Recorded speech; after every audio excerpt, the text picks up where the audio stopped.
This is Kenya News Update today. Oil prices just exploded. The world's most important shipping lane is effectively shut down, and the global economy is now on a knife's edge. Coming up, you'll see how a single weekend of conflict in the Middle East could send gas prices soaring and trigger a global recession. But here's the twist. This might be Iran's master plan to defeat a U.S. president.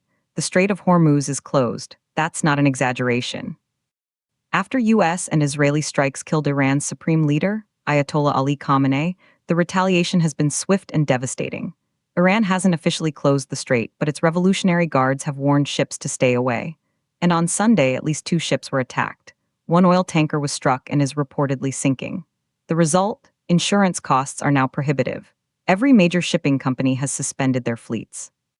And the price of Brent crude, the global oil benchmark, rocketed from $72.87 on Friday to over $80 per barrel in early Asian trade. That's a seismic jump. But here's what nobody's talking about. This isn't just about oil. It's a direct attack on the U.S. economy, and it might be working. Meet the analysts at Kepler. Amina Backer predicts prices could hit $90. Jorge Leon from Ristad Energy says closing the strait would cut 8 to 10 million barrels of oil from the global supply every single day. That's a gap too big for any country's strategic reserves to fill. And then, something shocking happened. Another Kepler analyst, Michelle Brauhard, called high oil prices the Achilles heel of President Trump. Think about it. Trump promised his electorate low prices.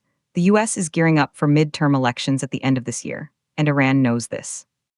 Their strategy? Keep crude prices painfully high to force the Trump administration to back down. This is economic warfare, and it's already hitting home. In Asia, stocks are tumbling. Japan's Nikkei fell 2.2%. Sydney dropped 0.5%. Gold, the classic safe haven, rose 2%, but the real pain is coming to the pump. Gas prices were expected to soar on Monday because Qatar, a key LNG exporter, is right in the middle of this. The last time crude prices climbed above $100 was at the start of the war in Ukraine.